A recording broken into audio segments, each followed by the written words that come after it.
शिव व्हावे प्रसन्न माता पार्वतीने द्यावे सौभाग्यदान। शिव व्हावे प्रसन्न माता पार्वतीने द्यावे सौभाग्यदान आणि या दोघांच्याही आशीर्वादासाठी सर्व स्त्रियांनी नक्की साजरा करावा हरतालिकेचा पवित्र असा सण। ताईंनो, सर्वप्रथम तुम्हाला हरतालिकेच्या हार्दिक शुभेच्छा। भाद्रपद महिन्यातील शुक्ल पक्षातील तृतीयेला हरतालिकेचे अत्यंत लाभदायी असे व्रत केले जाते। या व्रताला हरितालिका तृतीया, हरतालिका, हरतालिका तीज असा किंचितसा फरक असलेल्या नावांनी ओळखले जाते। विवाहित महिला सौभाग्य प्राप्ती, ऐश्वर्य आणि सुखसमृद्धीसाठी हे व्रत करतात। तसेच कुमारिका म्हणजेच अविवाहित मुली भगवान शिवांच्या आशीर्वादाने आपल्यालाही सुयोग्य पती मिळावा यासाठी हरतालिकेचे व्रत करत असतात। गणेश चतुर्थीच्या आदल्या दिवशी हरतालिकेचा सण येतो आणि महिला त्या दिवशी उपवास करतात। त्यानिमित्ताने गौरीसह शिवलिंगाची पूजा केली जाते। तर नमस्कार मंडळी, मी शीतल आणि तुम्ही पाहताय दिल्लीकर मराठी। हरतालिका व्रताची सर्व माहिती व नेमधर्म ऐकण्यासाठी हा व्हिडिओ पूर्ण पहा आणि कमेंट्समध्ये उमापती महादेव की जय जरूर लिहा। चला तर मग या व्हिडिओला सुरुवात करते। यंदा 27 ऑगस्ट 2025ला बुधवारी गणेश चतुर्थी साजरी केली जाणार आहे। तर आपण सर्व महिलांनी हरतालिकेचे व्रत मंगळवार दिनांक 26 ऑगस्ट 2025 रोजी दिवसभर करून ते गणेश चतुर्थीच्या दिवशी सकाळी सूर्योदयानंतर सोडावे। हरतालिकेचे व्रत फक्त पुरुष मंडळींनी करायचे नसते, बाकी सर्व प्रकारच्या स्त्रिया हे व्रत करू शकतात। इथे एक शंका दूर करते ती अशी की विवाहित महिला म्हटल्यावर त्यात सवाष्ण तसेच ज्यांचे पती हयात नाहीत अशा स्त्रिया व काही कारणांनी पतीपासून विभक्त झालेल्या अर्थात घटस्फोटित स्त्रिया देखील येतात। त्यामुळे तुम्ही यातल्या ज्याही प्रकारच्या स्त्रिया असाल तरी तुम्हाला हे व्रत करता येणार आहे। बाकी ज्यांना आरोग्यविषयक काही समस्या आहेत, ज्यांची नुकतीच प्रसूती झालेली आहे, बाळ लहान आहे किंवा ज्या महिला गरोदर आहेत अशांनी उपवास धरणं शक्य होणार असेल तरच धरा आणि पूजासुद्धा शक्य होणार असेल तरच करा। त्याऐवजी तुम्ही हरतालिकेच्या दिवशी फक्त हरतालिकेची व्रतकथा मनोभावे ऐकली तरी तुम्हाला या व्रताचे पुण्यफळ मिळून जाईल। सोयर सुतक असल्यास किंवा तुम्ही प्रवासामध्ये असाल तर फक्त उपवास करावा, कारण पूजा तर अशा वेळेस होतच नाही। राहिला विषय मासिक धर्माचा, तर याबद्दल आपल्या दिल्लीकर मराठी या यूट्यूब वाहिनीवर एक सविस्तर माहितीचा व्हिडिओ आहे। त्यातले विचार तुम्हाला पटले तर मासिक धर्मात देखील तुम्हाला पूजा आणि उपवास दोन्ही करता येईल। त्या व्हिडिओची लिंक या व्हिडिओच्या पहिल्या कमेंटमध्ये मी पिन करून देते, तुम्ही तो नक्की पहा। अन्यथा तुम्ही फक्त उपवास करावा, पूजा टाळावी। हरतालिकेचा उपवास वयाच्या कितव्या वर्षापासून धरावा, तर साधारणपणे वयाच्या 10व्या वर्षापासून व पुढे लग्न झाल्यानंतर सुद्धा कायमस्वरूपी हा उपवास करत राहावा। जुन्या काळची हा उपवास कुणी करावा याची पद्धत अशी होती की आपल्या मुलीला पहिल्यांदा मासिक पाळी येण्याआधीच हे व्रत तिची आई हरतालिकेला सुरू करायला लावायची। पण ज्यांना हे माहिती नव्हतं अशा मुलींनी किंवा महिलांनी वयाच्या कोणत्याही वर्षापासून ते सुरू केलं तरीही चालतं। हरतालिकेचा उपवास हा एकादशीप्रमाणे केला जातो, म्हणजे हरतालिकेच्या दिवशी दिवसभर उपवास करून तो दुसऱ्या दिवशी म्हणजे गणेश चतुर्थीला सकाळी सोडावा। या उपवासामध्ये फक्त दूध, फलाहार किंवा रताळे, बटाटा यासारखी कंदमुळे खातात। हरतालिकेच्या उपवासामध्ये भगर, शेंगदाणे व तेलकट मीठ घातलेले पदार्थ खात नाहीत। चहा पिऊ शकतात, पण त्यामध्ये तुम्हाला आलं किंवा चहा मसाला वापरता येणार नाही। अगदी गवती चहा सुद्धा तुम्हाला वापरता येणार नाही, कारण हे जे पदार्थ आहेत ते उपवासामध्ये चालत नाहीत। बऱ्याच ताईंना उपवास असला म्हणजे चहा पिण्याची खूप इच्छा होते, तर तुमची ही चहा पिण्याची इच्छा तुम्ही ग्रीन टीवर भागवू शकता। ग्रीन टी हा आपल्या साध्या चहापेक्षा आपल्या आरोग्याला खूप चांगला असतो। यामुळे आपल्याला पित्त होत नाही, आपले डोकं दुखत नाही, आपल्या पोटात गॅस होत नाही। आणि हा चहा जरी तुम्हाला प्यायचा असेल तरी तो तुम्ही दिवसभरातून एकदा दोनदा पिऊ शकता, जास्त वेळा नाही। आणि ज्या ताईंना आपला रेग्युलर चहा प्यायचा आहे, कोणत्याही प्रकारचा चहा मसाला किंवा आलं वगैरे न घालता, तर त्यांनी तो सुद्धा एकदा दोनदाच घ्यायचा। आणि अजून चांगला एक पर्याय याच्यासाठी असा आहे की ज्यांना ग्रीन टी वगैरे भेटत नाही तर त्यांनी काळा चहा पिला तरी उत्तम आहे। यामुळे सुद्धा तुमचं आरोग्य चांगलं राहील, तुम्हाला पित्त होणार नाही आणि तुम्हाला उपवासाच्या दिवशी जी काही चहा पिण्याची आठवण येत राहते तर ती तलबसुद्धा तुमची त्यामुळे जाईल। तर या गोष्टी तुम्ही करू शकतात। अजून एक महत्त्वाचा प्रश्न असा येतो की बऱ्याच जणी हे विचारत असतात की आपल्याला कोणत्याही प्रकारचा उपवास असेल, पण मग आपल्याला आरोग्याच्या काही समस्यांमुळे गोळ्या औषधं चालू असतील, तर उपवासाच्या दिवशी गोळ्या औषधं घ्यायला चालतं का? तर हो, नक्की चालतं। कुणी तुम्हाला सांगत असेल की उपवासाच्या दिवशी गोळ्या औषधं घेऊ नका, तरी तुम्ही ती घ्यायची आहे. तुम्हाला जर काही आजार असेल किंवा छोट्या मोठ्या समस्या असतील आणि त्यासाठी डॉक्टरांनी औषधं सुचवलेली असतील तर ती अजिबात चुकवू नका. कारण असं म्हटलं जातं, सरसलामत तो पगडी पचास, म्हणजे आपलं आरोग्य चांगलं आहे तरच सगळं काही आहे. आपण ठीक आहोत तरच आपण पुढे जाऊन सर्व प्रकारची व्रतवैकल्य, सणवार किंवा आपल्याला जीवनात ज्या काही गोष्टी करायच्या आहेत त्या चांगल्या पद्धतीने करू शकू. त्यामुळे आपल्याला कोणी कितीही सांगितलं तर या बाबतीत अजिबात तडजोड करायची नाही आहे. कोणतीही स्थिती असली तरी पण आपलं आरोग्य बिघडलेलं असेल तर त्याच्याकडे दुर्लक्ष अजिबात करू नका. बघा, यंदा मंगळवारी 26 ऑगस्टला आपल्याला हरतालिकेचा उपवास धरून तो बुधवारी सकाळी म्हणजे 27 ऑगस्टला सोडायचा आहे. हरतालिकेच्या पूजेचा शुभमुहूर्त 26 ऑगस्ट 2025ला सकाळी 5:56 सकाळी 8:31 आहे. हरतालिका तृतीयेची तिथी 25 ऑगस्ट 2025ला दुपारी 12:34 सुरू होणार आहे. पण आपल्याला 26 ऑगस्टला हे व्रत करायचं आहे. याचं कारण म्हणजे 25 ऑगस्टला जरी दुपारी 12:34 हरतालिका तृतीया लागेल, पण ती 26 ऑगस्टला म्हणजे मंगळवारी दुपारी 1:54 संपेल. या दिवशी केस धुवू शकतात, काही अडचण नाही. फक्त किंचितसं दूध तुमच्या अंघोळीच्या पाण्यामध्ये टाका. व्रतादरम्यान दिवसभर झोपू नये, परनिंदा टाळावी, सत्य बोलावे, आपली वाणी मधुर ठेवावी, अपशब्द बोलू नये, केस नखे कापणे टाळावे, पाणी भरपूर प्यावे, ब्रह्मचर्याचे पालन करावे, तसेच आपल्या परीने होईल तशी पूजा मांडणी करून मनोभावे हरतालिकेचे व्रत करावे. हरतालिका तृतीयेच्या निमित्ताने तुम्ही पांढऱ्या रंगाचं, लाल रंगाचं किंवा हिरव्या रंगाचं वस्त्र परिधान करू शकता. याच्या व्यतिरिक्त फक्त काळा रंग सोडून तुम्हाला ज्या रंगाचं वस्त्र, ज्या रंगाचे कपडे किंवा साडी नेसायला आवडत असेल त्या रंगाची तुम्ही नेसू शकतात. पण जेव्हा आपली काही धार्मिक व्रतवैकल्य असतात, सणवार असतात किंवा देवपूजेसंबंधित काही गोष्टी आपल्याला करायच्या असतात, तेव्हा आपण लाल, हिरवा, पिवळा आणि महादेवांच्या संबंधित व्रत असली की पांढऱ्या रंगाला महत्त्व असतं. त्यामुळे या गोष्टी मी तुम्हाला सुचवलेल्या आहेत. हरतालिकेचे व्रत पहिल्यांदा कुणी केले होते, कशासाठी केले होते आणि खास करून या व्रताला हरतालिका हे नाव कसे पडले, यामागची धार्मिक आख्यायिका अशी आहे की पूर्वकाळी पर्वतराजाची कन्या पार्वती ही उपवर झाली व नारदांच्या सल्ल्याने तिच्या पित्याने तिचा विवाह भगवान विष्णूंशी करण्याचा बेत केला. परंतु माता पार्वतीच्या मनामध्ये भगवान शंकरांना स्थान होते, तिला तेजपती म्हणून हवे होते. तिने आपल्या सखीकडून पित्यास निरोप पाठवला, तुम्ही मला विष्णूंच्या पदरी बांधल्यास मी प्राणत्याग करील. इतक्यावरच ती थांबली नाही तर आपल्या सखीच्या मदतीने ती घरातून पळून गेली व शिवाचा लाभ व्हावा म्हणून एका अरण्यात जाऊन शिवलिंगाची पूजा आरंभली. त्या दिवशी भाद्रपद मासातील तृतीया होती व हस्त नक्षत्र होते. माता पार्वतीने शिवलिंगाची पूजा केली आणि दिवसभर कडकडीत उपवास करून जागरण देखील केले.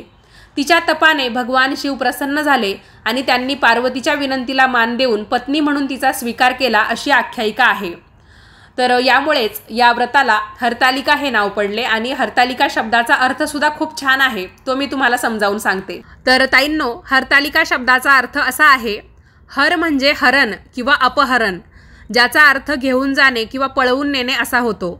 हा शब्द पार्वती देवीशी संबंधित आहे, जिला तिच्या सखीने म्हणजे मैत्रिणीने तिच्या वडिलांच्या इच्छेविरुद्ध शंकरांशी लग्न करण्यासाठी जंगलात नेले होते.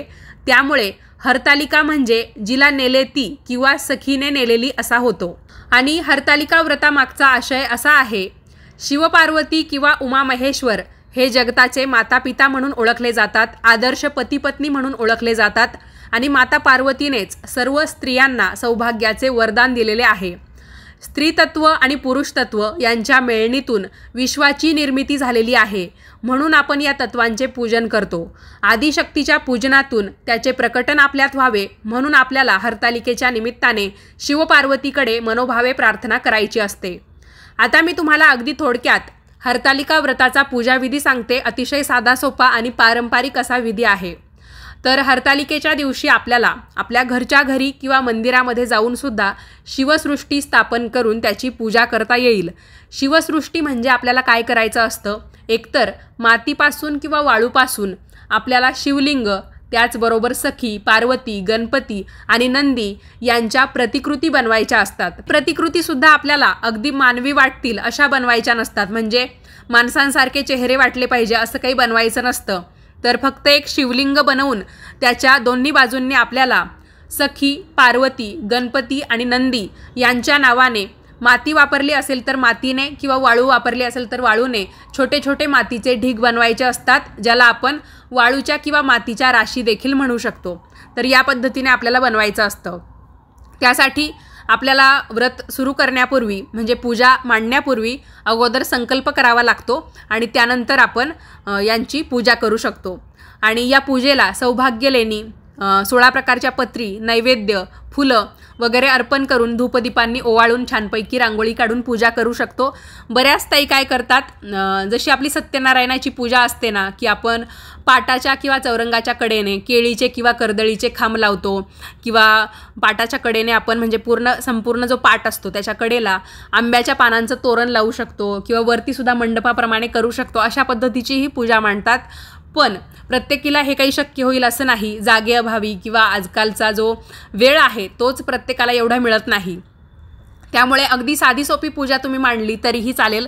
तर तुम्हाला काय करायचं आहे, एक पाट किंवा चौरंग घ्यायचा आहे. त्याच्यावर तुम्हाला जमलं तर एखादं पांढरं किंवा लाल रंगाचं कापड अंथरा किंवा डायरेक्ट त्या पाटावर तुम्ही वाळूने किंवा मातीने शिवलिंग बनवून घेतलं, शिवलिंगाचा आकार त्या मातीला किंवा वाळूला दिला. त्याच्यानंतर एक छोटासा ढीग मातीचा किंवा वाळूचा गणपती बाप्पांच्या नावाने ठेवायचा. त्याच्यानंतर दुसरा ढीग नंदी महाराजांच्या नावाने ठेवायचा. पुन्हा शिवलिंगाच्या दुसऱ्या बाजूने आपण सखी आणि पार्वती यांच्या नावाने सुद्धा मातीचा छोटा छोटा ढीग ठेवायचा. आणि या सर्वांना आपण जे काही पूजा साहित्य असतं ते अर्पण करून पूजा करायची असते. त्यातल्या त्यात जे शिवलिंग असतं, शिवलिंगाला पांढऱ्या रंगाचं कापसाचं वस्त्र, ज्याला हळदी कुंकू लावलेलं नसावं अशा पद्धतीने पांढऱ्या रंगाचं कापसाचं वस्त्र किंवा पांढऱ्या रंगाचा तुम्ही कच्चा दोरा अर्पण केला तरीही चालेल. आणि ज्या सखी पार्वती असतात तर त्यांना तुम्ही हळदी कुंकू लावलेलं कापसाचं एक एक वस्त्र वाहू शकतात. माता पार्वतीला तुम्ही ओटीचं साहित्यसुद्धा अर्पण करू शकतात. आणि गणपती तसेच नंदी यांच्या नावाने आपण जे मातीचे किंवा वाळूचे छोटे छोटे ढीग ठेवलेले असतात, तर मग गणपती बाप्पांना आपण गुळ खोबऱ्याचा नैवेद्य दाखवायचा, दुर्वांची जुडी वाहायची, एखादं लाल किंवा पिवळ्या रंगाचं फूल व्हायचं किंवा सध्याच्या ऋतुमानानुसार आपल्याला जी फुलं मिळतात तर ती आपण वाहिलीत तरीही चालतं. पण मग गुळ खोबरं आपल्या घरात असतं आणि लाल रंगाची फुलंसुद्धा आपल्याला सहज मिळून जातात, तर गणपतीला तेच वाहायचं. आणि नंदी महाराजांनासुद्धा आपण चंदन किंवा अष्टगंधाचा गंध लावू शकतो आणि एखादं फूल वाहायचं. बाकी सर्व पूजा मांडणीसाठी आपल्याला जो काही नैवेद्य अर्पण करायचा असतो सर्व देवी देवतांच्या नावाने या पूजेत असलेल्या, तर आपण 5 प्रकारची 5 फळं ठेवू शकतो किंवा एखादा गोड पदार्थ आपण बनवून तो नैवेद्यात ठेवला तरीही चालतो. कारण मी बघा तुम्हाला प्रत्येक व्रतामध्ये हेच सांगत असते की जे व्रत आपण करतो, ज्याच्या नावाने आपण उपवास धरतो, तर आपल्याला उपवास असतो, देवाला नसतो. त्यामुळे आपण देवाला नैवेद्यामध्ये उपवासाचेच पदार्थ दाखवले पाहिजे असं काही नाही. आपण उपवासाच्या व्यतिरिक्त जे पदार्थ असतात तर त्यांचा नैवेद्यसुद्धा देवाला दाखवू शकतो. फक्त ज्या वेळेस आपल्याला अगदीच म्हणजे बनवणं शक्य होत नाही नैवेद्य, तर मग आपण फळांचा वगैरे नैवेद्य ठेवला किंवा उपवासामध्ये आपण जे खातोय त्याचा नैवेद्य ठेवला तरीही चालतं. पण मग जेव्हा आपण उपवास सोडतो त्यावेळेस आपण जो काही महानैवेद्य बनवतो, अन्नपदार्थांचा नैवेद्य बनवतो, खास करून शिजवलेल्या अन्नपदार्थांचा, तर तो आपण देवाला दाखवायचा आणि उपवास सोडायचा. बघा हरतालिकेच्या पूजेसाठी तुम्हाला चौरंग, वाळू, त्याचबरोबर नारळ, चंदन, कापूर, बेलाची पानं, शमीची पानं, आंब्याची पानं, पांढरी फुलं तसेच 16 प्रकारच्या 16 पत्री म्हणजे 16 झाडांची 16 पाने लागतात. या व्यतिरिक्त पूजेसाठी फुलं, पंचामृत, रांगोळी, तांदूळ, ताम्हण, पळी, पंचपात्र, आसन, निरांजन, शंख, घंटा, समई, हळदी कुंकू, अष्टगंध, गुलाल, बुक्का, अक्षता, उदबत्ती, तुपाच्या किंवा तेलाच्या वाती, अत्तर, विड्याची पानं, सुपाऱ्या, बदाम, खारका, फळे, खडीसाखर, गुळ खोबरे, पंचामृत, कापसाचे वस्त्र, कोरे वस्त्र आणि सौभाग्याच्या वस्तू जसं की बांगड्या, काजळ, वेणीफणी इत्यादी. बघा काही ठिकाणी या पूजेमध्ये विडा ठेवला जात नाही, काही ठिकाणी ठेवतो. तुमच्याकडे पद्धत असेल तरच मग तुम्ही ते विड्याचं साहित्य जसं की खारीक, सुपारी, बदाम वगैरे वगैरे त्याच्यामध्ये जे असतं ते ठेवू शकता. अन्यथा तुमच्याकडे पद्धत नसेल तर मी तुम्हाला अगोदर सांगितली साधी सोपी पूजा तशी केली तरीही चालेल। बाकी सविस्तर पूजेचा जो काही व्हिडिओ आहे तो आपल्या चॅनलवर लवकरात लवकर येईल, त्यामुळे तुम्ही तो सुद्धा पहा। या व्हिडिओमध्ये जास्त करून मी उपवासाचे जे काही नियम असतात किंवा व्रत आपण कशा पद्धतीने केलं पाहिजे याबद्दलची माहिती सांगितलेली आहे।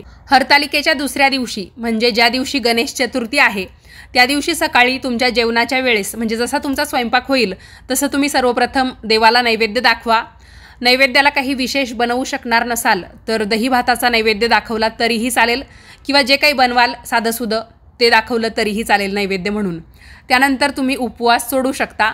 उपवास सोडताना पहिला पदार्थ तुम्हाला काय खायचा आहे तर तुम्ही रुईच्या पानाला थोडंसं तूप लावून घ्यायचं। पहिले तर रुईचं पान स्वच्छ धुवून घ्यायचं, त्याच्यावर थोडंसं तूप लावायचं आणि ते रुईच्या पानावरचं तूप तुम्हाला थोडंसं चाटायचं आहे आणि त्याच्यानंतर तुम्ही तुमचा जो काही स्वयंपाक केलेला असेल त्यामध्ये जे अन्नपदार्थ असतील ते खाऊन उपवास सोडू शकतात। तामसिक अन्नपदार्थ शक्यतो खाऊ नका किंवा जे जड पदार्थ असतात तेलकट असतात तेही तुम्ही जास्त प्रमाणात खाऊ नका किंवा खूप जास्त मसाल्याचं। याचं कारण म्हणजे आपण संपूर्ण 24 तास उपवास केलेला असतो तर मग आपली पचनशक्ती पुन्हा रुळावर यायला जरा वेळ लागतो। कारण आधीच्या दिवशी तर आपण पूर्णपणे उपवास केला आणि नंतर एकदमच एवढं सगळं जड अन्न खायचं तर ते थोडंसं आपल्या आरोग्याच्या दृष्टीने अपायकारक ठरू शकतं। त्यामुळे हलका हलका आहार घ्या आणि उपवास सोडताना काय करायचं, तुम्हाला जेवढं काही पाहिजे आहे की तुम्हाला आत्ता निदान किती अन्न लागणार आहे खाण्यासाठी तर ते सगळे अन्नपदार्थ तुम्ही ताटामध्ये वाढून घ्या। पुन्हा पुन्हा ताटात अन्नपदार्थ घेत नाहीत उपवास सोडण्याच्या वेळेस। आणि दुसरी गोष्ट ही की उपवास सोडताना बोलायचं नाही आणि जागेवरून सारखं उठायचं नाही। त्यामुळे आपल्याला जे काही अन्नपदार्थ घ्यायचे असतात तर ते आपल्या ताटामध्ये एकदमच वाढून घ्यायचे, सगळं प्रमाण थोडं थोडं ठेवायचं आणि आपण उपवास सोडू शकतो। आता मी तुम्हाला या हरतालिकेच्या निमित्ताने ज्या 16 प्रकारच्या किंवा 21 प्रकारच्या पत्री शिवपूजनामध्ये वाहिल्या जातात त्यांची नावं सांगते। पहिलं नाव आहे मधुमालती, त्यानंतर बेलपत्र, बोर, तुळस, आघाडा, कन्हेरी, अर्जुन सादडा, विष्णुकांता, मरवा, जाई, अगस्ती म्हणजेच हादगा, माका, दुर्वा, धोत्रा, शमी, डोरलीपत्र, रुई, डाळिंबपत्र, देवदार, पिंपळ आणि केवडा। तर ही आहेत 21 पत्रींची नावं। ही मी तुम्हाला हवं तर स्क्रीनवर सुद्धा देते, मग तुम्ही ती लिहून घ्या।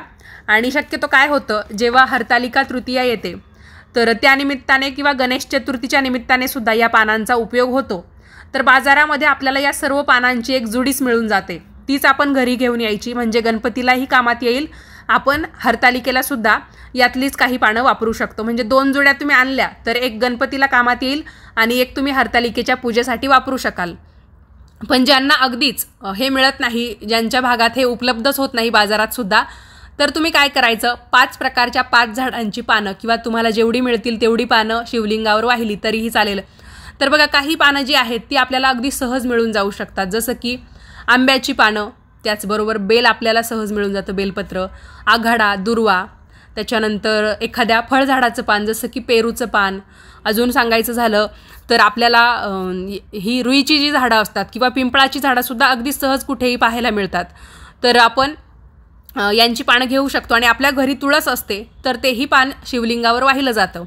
बघा इतर वेळेस शिवलिंगावर तुळशीपत्र वाहिलं जात नाही, पण मग या व्रतामध्ये म्हणजे हरतालिकेच्या व्रतामध्ये तर तुळशीपत्राला मानाचं स्थान आहे, त्यामुळे या पानांचा उपयोग तुम्ही या पूजेमध्ये नक्कीच करू शकतात। आणि बघा सगळ्यात महत्त्वाचं हे आहे आपल्याकडे किती पूजा साहित्य आहे किंवा आपण पूजेमध्ये किती सजावट केलेली आहे याला महत्त्व देण्यापेक्षा आपण ते व्रत किती मनोभावे करत आहोत, किती श्रद्धेने आपण हरतालिकेचं हे व्रत शिवपार्वतीच्या नावाने करत आहोत तर ते खूप महत्त्वाचं आहे। त्यामुळे जे असेल ते घेऊन तुम्ही समाधानपूर्वक हे व्रत करा। मनापासून व्रत करणाऱ्याला व्रताचं फळ नक्की मिळतं, हे कायम लक्षात असू द्या। तर ताईंनो, मैत्रिणींनो, या व्हिडिओमध्ये मी तुम्हाला हरतालिका व्रताचे सर्व नेमधर्म सांगितले। प्रत्यक्ष पूजेचा व्हिडिओ लवकरच चॅनलवर अपलोड करते, तेव्हा आपल्या चॅनलशी नक्की कनेक्ट रहा। हा व्हिडिओ, ही माहिती कशी वाटली मला कमेंट्स करून नक्की कळवा। व्हिडिओ आवडला असेल तर लाईक करा, जास्तीत जास्त लोकांना पाठवा आणि याच पद्धतीचे नवनवीन माहितीचे धार्मिक आध्यात्मिक व्हिडिओ दररोज पाहण्यासाठी आजच दिल्लीकर मराठी या यूट्यूब वाहिनीला जरूर सबस्क्राईब करा। वेळात वेळ काढून व्हिडिओ पाहिला, माहिती ऐकलीत त्याबद्दल तुम्हा सर्वांचे खूप खूप धन्यवाद आणि तुम्हा सर्वांना पुन्हा एकदा हरतालिका तृतीयेच्या हार्दिक शुभेच्छा। भगवान शिवशंकर आणि माता पार्वतीच्या कृपेने तुमच्या मनातल्या सगळ्या इच्छा पूर्ण हो. भगवान शिवशंकर माता पार्वतीचा आशीर्वाद तुम्हाला मिळो. तुमचं सौभाग्य अबाधित राहो, अखंड राहो. त्याचबरोबर ज्या ताई सध्या लग्नाच्या वयाच्या आहेत तर त्यांना सुयोग्य असा वर मिळो की जो त्यांच्या भावनांची कदर करणारा, त्यांच्या कलागुणांना साथ देणारा असावा. तर खूप खूप धन्यवाद आणि शुभेच्छा.